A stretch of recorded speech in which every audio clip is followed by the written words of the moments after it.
The fire's warm, but the woods never rest. You've found your way beyond the pines.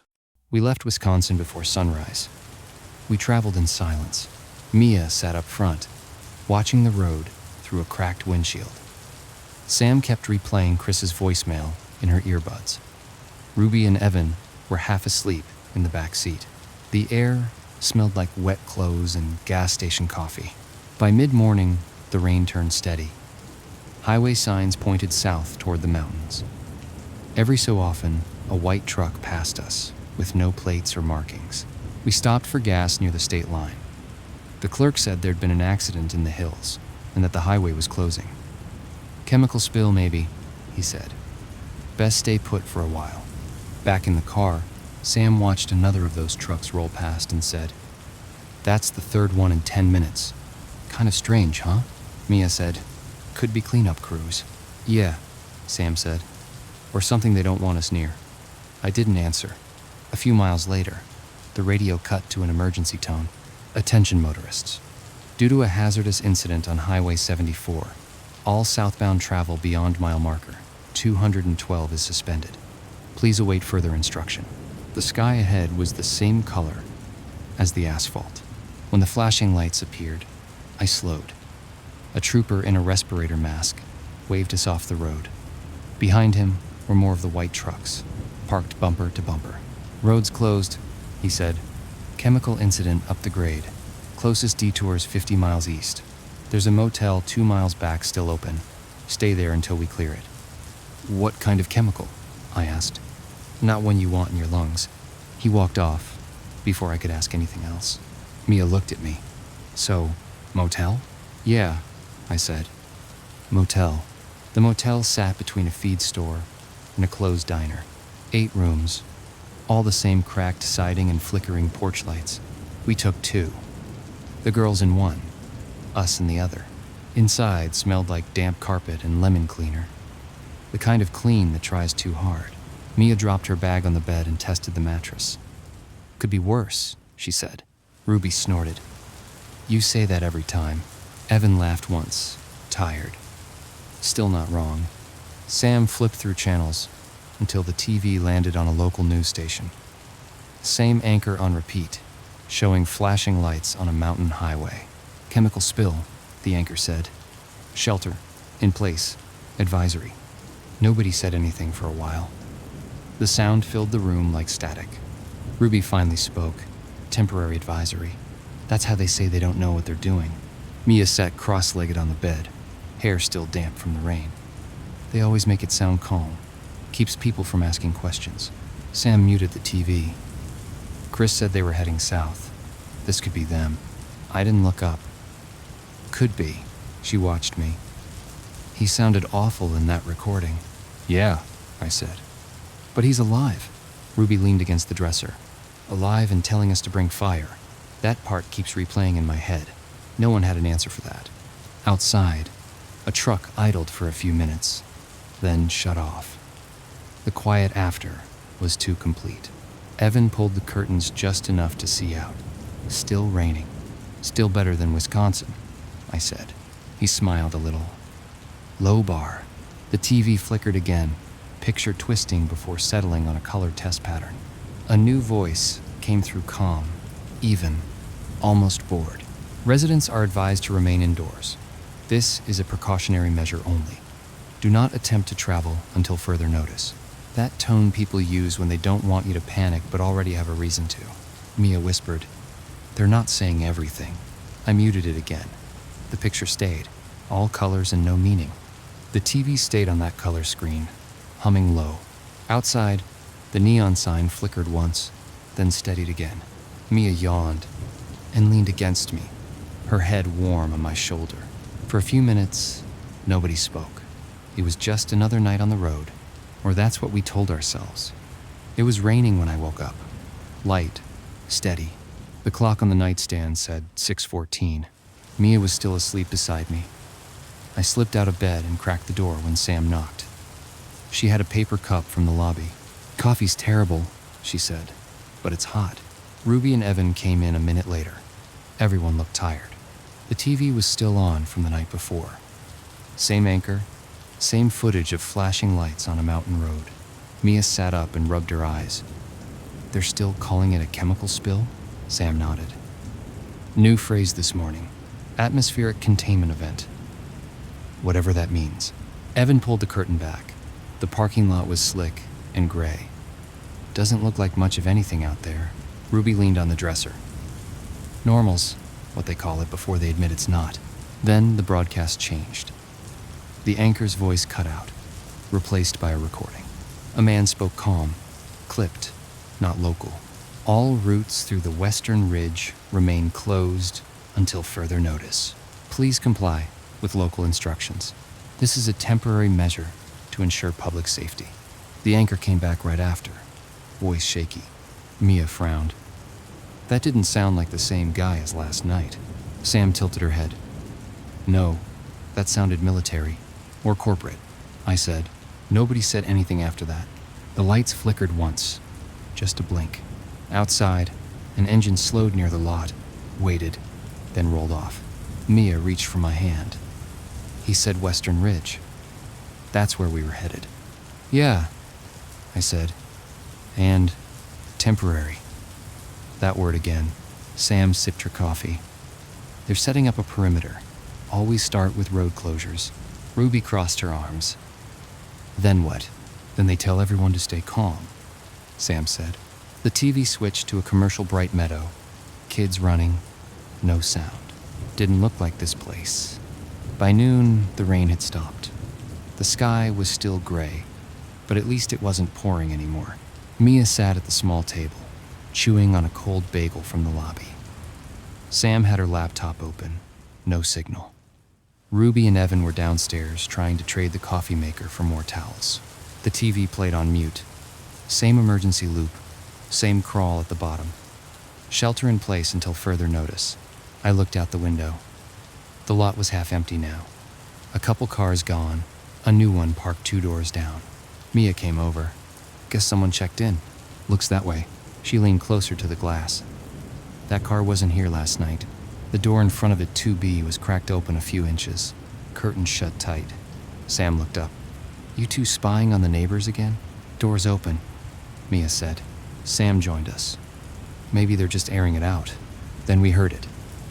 Not loud, just a rough, uneven cough. Mia frowned. That's coughing, Sam said. Probably the flu. Everyone's been sick. The sound kept going, slow and wet. Want me to check? I asked. Mia grabbed my wrist. Maybe don't. We waited another minute. The door never moved, but the coughing stopped.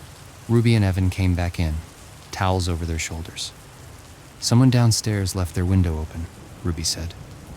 Sounded like they were choking. Sam asked, Room 2B? Evan nodded. Yeah, nobody said anything after that. Then the power flickered longer this time. The TV went dark, leaving only the hum of the mini fridge. Mia whispered, It's getting darker outside. I looked. She was right. The daylight was fading, even though it wasn't near evening yet. By late afternoon, the rain had stopped, but the sky stayed overcast. Mia sat on the bed, reading an old magazine she found in the drawer. Sam stood by the window, keeping an eye on the road. Ruby and Evan were arguing quietly about how long we should stay.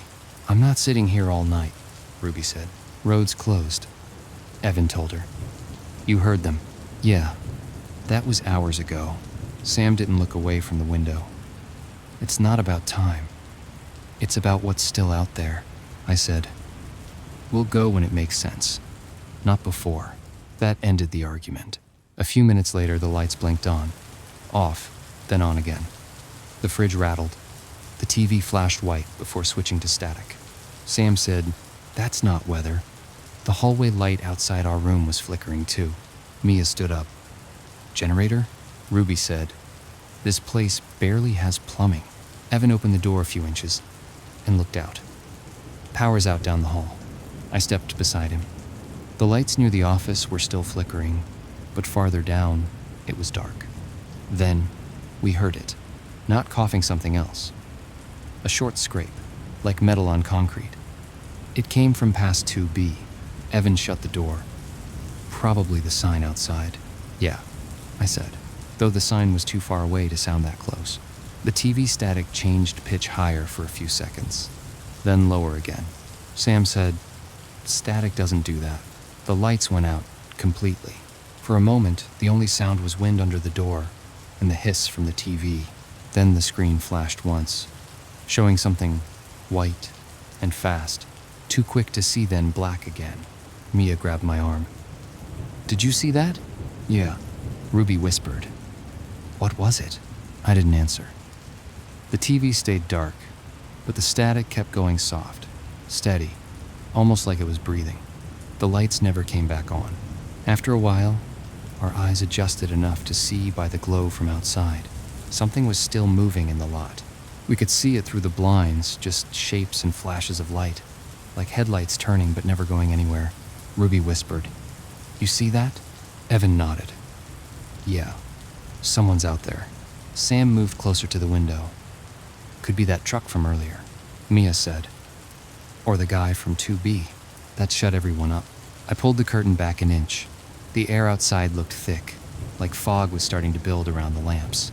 The cars were all there, but one door was open. A dark sedan near the edge of the lot. Something shifted beside it, not walking, just moving. Sam said, "How far?" 10 yards, I said. "Maybe less." "Human?" "Maybe." Ruby said, "Maybe?" Hard to tell. We watched as the shape leaned against the car. It stayed there too long, then slid out of view. Mia whispered, "It fell." "Yeah," I said. A second later, another shape crossed between the cars. Taller, slower. Evan backed up from the window. "We need to go," Sam said. "Go where?" "The road's still closed." "Back door. Office. Anywhere but here." Something hit the hood of a car on metal, sharp and heavy. Mia jumped. Ruby grabbed her arm. I said, "Stay away from the window." The light outside the office started to flicker again. In that half-second pulse, I saw something crouched near the far car, head low, too long in the shoulders. Then the bulb blew, and the lot went black. We didn't move for a long time after the lights went out. The only sound was the wind outside and the faint buzz from the TV, even though the screen was still black. Then there was a knock. 3 short hits against the door. Nobody said anything. The second set came harder. Evan whispered, "That's not the office." Sam nodded slowly. They'd call out first. Another knock. Then a voice. "Police. We're checking the building." It sounded close, right on the other side. Calm, but too calm. Mia said, "Ask for ID." Evan raised his voice. "Badge number?" The voice answered, without hesitation. 3479. Sam frowned. "That's not how badge numbers sound around here." "Sir, open the door," the voice said again. "We need to confirm everyone's safe." Ruby whispered, "You're not opening that." I looked through the peephole. Nothing. Not darkness, just fog. Pressed right up to the glass like a wall. Then, another voice came from farther down the hall. "Don't open it." We all froze. The first voice knocked again, louder. "Sir, open the door." The second voice, quieter now, said, "Please, don't." Sam whispered, "How many are there?" Evan took a step back. None of this makes sense. The hallway went silent. No more voices. Then, slow footsteps, moving away toward the far end of the building. I waited a full minute before unlocking the safety latch and cracking the door an inch. The hall was empty, but the air smelled like wet metal, and every light bulb in the ceiling was dead. The power never came back. By nightfall, the motel looked like a cave, lit by flashlights. Evan found a box of candles in the office, so we spread them around the room. The light wasn't much, but it was better than nothing. Sam sat by the window again, curtain barely open. "It's thicker now," she said. Mia joined her. "Fog?" Sam nodded. "Can't even see the sign anymore." Ruby said, "It's been rolling in all evening. Started by the woods and moved across the lot." Evan added, "Smells like something burned." He wasn't wrong. It wasn't fire, just that sharp chemical edge that hangs in your throat. I looked through the crack in the curtain. The fog had swallowed the cars completely. Every few seconds, something bright flickered deep inside it like lightning, but slower. Mia whispered, "It's moving." Sam said, "What is?" "The fog. It's changing shape." Ruby stood up beside her. "Wind?" "There's no wind," I said. Then something hit the side of the building. Not hard, just one dull thud that made the wall shake. Evan said, "That's close." A sound followed scraping again, then footsteps in the gravel. Sam killed the flashlight. The room went dark, except for the candlelight. We all stood there, quiet. The footsteps stopped right outside the door. Then came that same rough, wet cough from earlier. Mia covered her mouth. "That's him." Nobody answered. The cough turned into something worse, longer, strained, like someone trying to breathe through water. It went on for almost a minute, then stopped all at once. Evan whispered, "What the hell was that?" Before anyone could answer, a hand hit the window glass. Just one pale, stretched thin, then gone. The fog outside swallowed the spot where it had been. We stayed away from the windows after that. No one wanted to see what else might be out there. Sometime after midnight, engines started up in the distance, heavy ones. Then voices, short bursts, over loudspeakers. Ruby said, "That's military." Sam shook her head. "No insignia, no sirens. That's private." I cracked the door open an inch. Floodlights cut through the fog in long, sweeping lines. Shadows moved between them. People in hazmat suits, masks, rifles, slung low. A voice came over a speaker, flat and practiced. "Remain in your rooms. This area is under temporary containment. Do not exit your building," Mia whispered. "Temporary" again. "Same word," I said. The speaker continued. "Closer this time. If you are injured or require assistance, signal from your window. Do not open your doors." Then a different voice, calm, deliberate, a little clinical, spoke into the speaker. "This is Dr. Marcus Hale, with the Regional Recovery Task Force. We are performing a sweep of this area to ensure public safety. Please remain indoors and follow instructions from on-site personnel." Sam's jaw tightened. "That's the voice from the tapes," Evan asked. "You sure?" "Yeah," she said. "That's him." A floodlight scanned the parking lot and caught movement in the fog, not the people in suits. Something lower and moving, dragging. The clinical voice went on. Same, even tone. "If you see anyone outside without protective equipment, do not approach.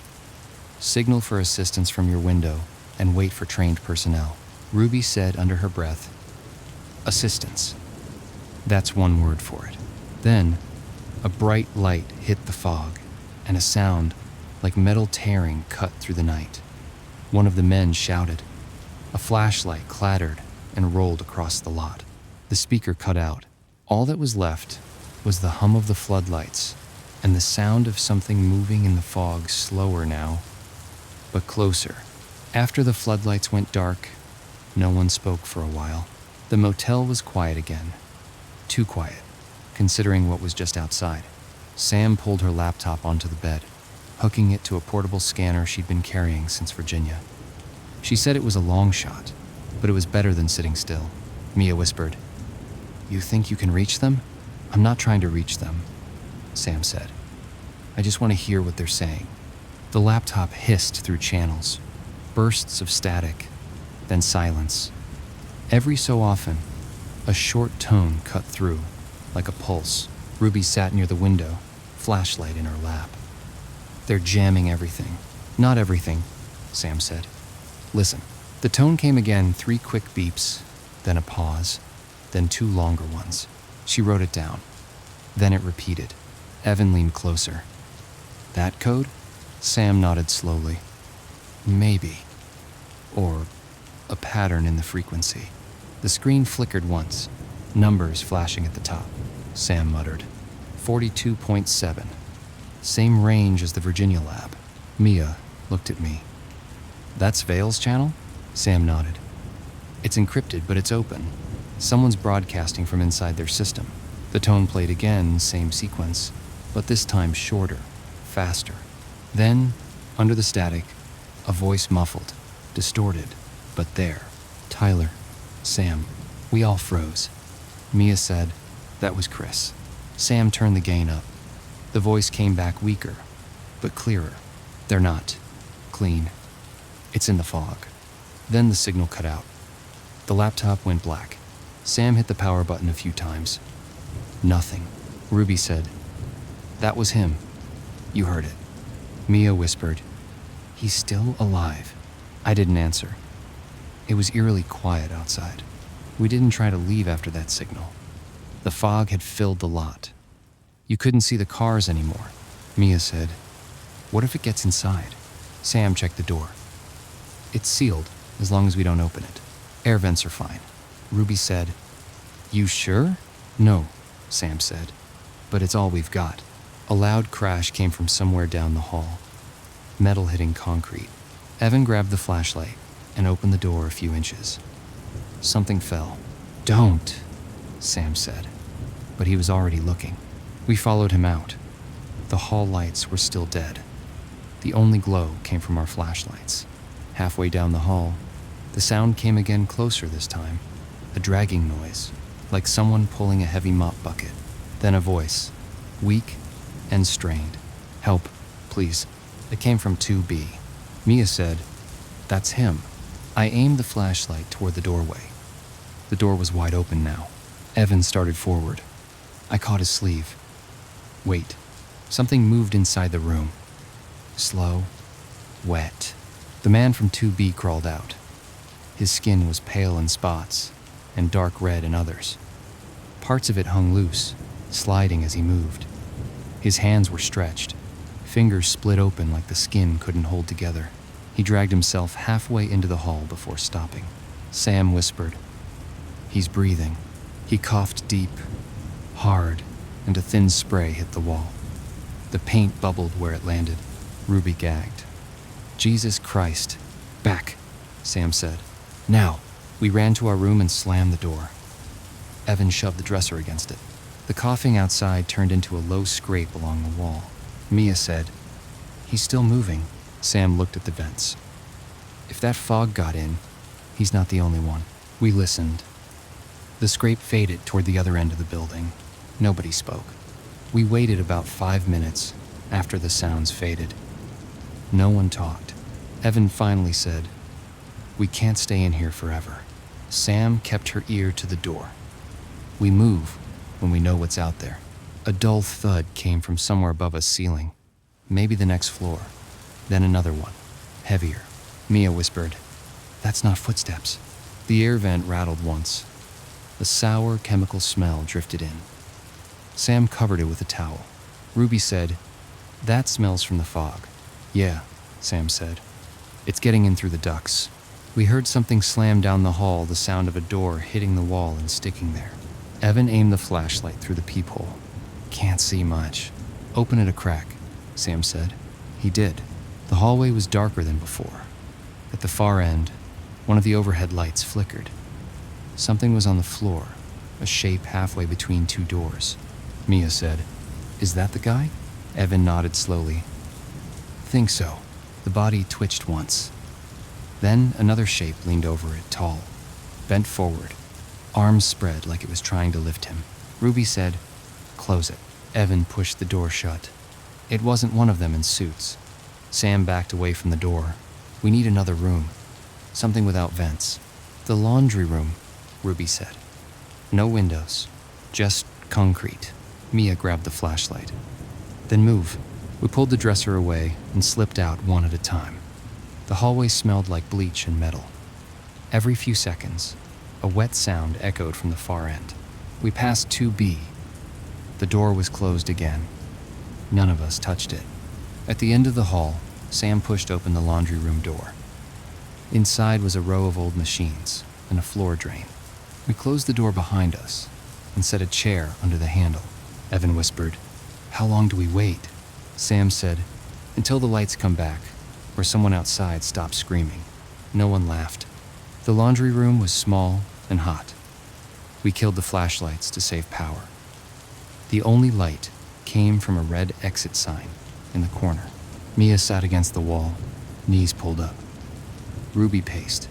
Sam was by the air vent, checking it every few minutes. Evan whispered, "Hear that?" It was faint, a steady tapping somewhere above us. Sam said, "That's the ductwork." Ruby said, "You sure?" "No," Sam said. The tapping moved across the ceiling and stopped over the far wall. Dust fell from the vent. Mia whispered, "It's in the vents." We listened. A low dragging sound followed, metal flexing under weight. Evan pointed his flashlight up. "Something's moving." Sam said, "Don't shine it." He turned it off. A minute later, the vent cover shifted. Not much, just enough to show movement behind it. Then we heard breathing. Slow, heavy, just on the other side of the metal. Ruby backed against the wall. "That's not possible. The duct's too small." Sam said, "Not anymore. It isn't."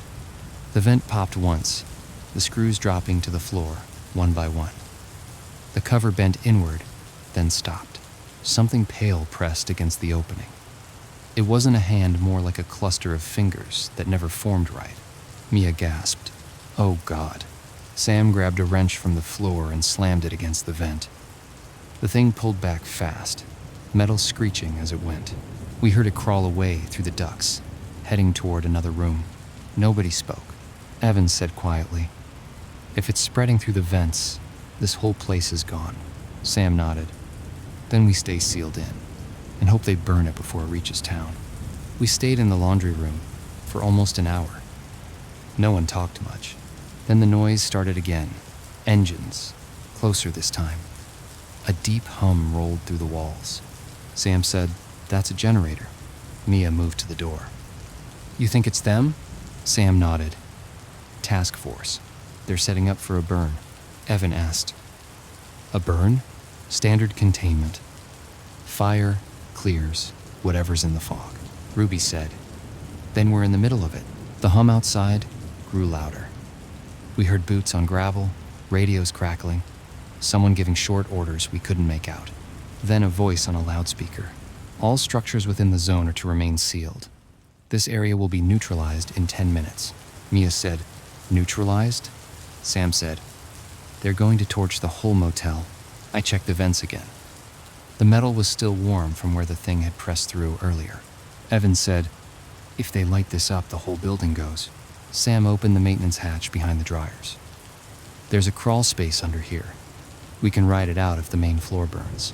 We pulled the panels loose and climbed down one at a time. The space was tight, maybe 3 feet high. Dirt floor, pipes running overhead. As soon as we settled in, the first explosion hit. The building shook, dust falling in sheets. Heat built fast, even underground. Mia whispered, "They're really doing it." Sam said, "Stay low. Cover your mouth." Through the cracks in the floor, orange light flickered above us. Boots ran past. A voice shouted, "Sector 4 clear." Then another closer, calm, the same voice we'd heard on the radio before. "Maintain burn perimeter. No survivors outside containment." Mia's hand tightened around mine. "He said survivors." I nodded. "He means us."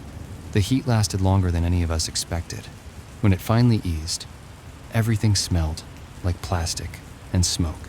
We stayed under the floor until Sam said it was safe. Then we pushed through the hatch. The laundry room was gone. The walls were black and half melted. Most of the roof had caved in. Mia covered her face with her sleeve. "It's still burning." Sam said, "Stay low. Watch for structure damage." Evan climbed through the hole where the door used to be. They hit it hard. Nothing left standing. The parking lot was a field of smoke, car frames and burnt concrete. A few floodlights still worked, but most were blown out. Ruby said, "You think they're still here?" Sam scanned the lot. "No. Sweep teams burn and move. They'll come back for samples later." Mia pointed. "What about that?" Near the office, something was moving through the smoke. It was crawling slow, like it didn't know how to use its legs. Evan raised the flashlight. The beam caught it for a second. Skin stretched thin over bone, the body shaking with every step. Sam whispered, "That's the man from 2B. He turned toward the light, one eye gone. The rest of his face melted into a blank sheet of skin. His mouth opened, but no sound came out. Mia stepped back. "He's still alive." "No," Sam said. "He's not." The thing took another step and collapsed. When it hit the ground, it came apart like wet paper. Evan said quietly, "That's what the fog does." No one answered. Somewhere behind the trees, another engine started. We saw the glow of more lights through the smoke. Sam said, "We need to move before they come back." I looked toward the forest. The fog was still there lower now, but moving with the wind. "Which way?" I asked. Sam pointed north. "The road out of town." Mia took my hand. "Then we go now." We left the motel behind, smoke rolling over the ground where it used to be.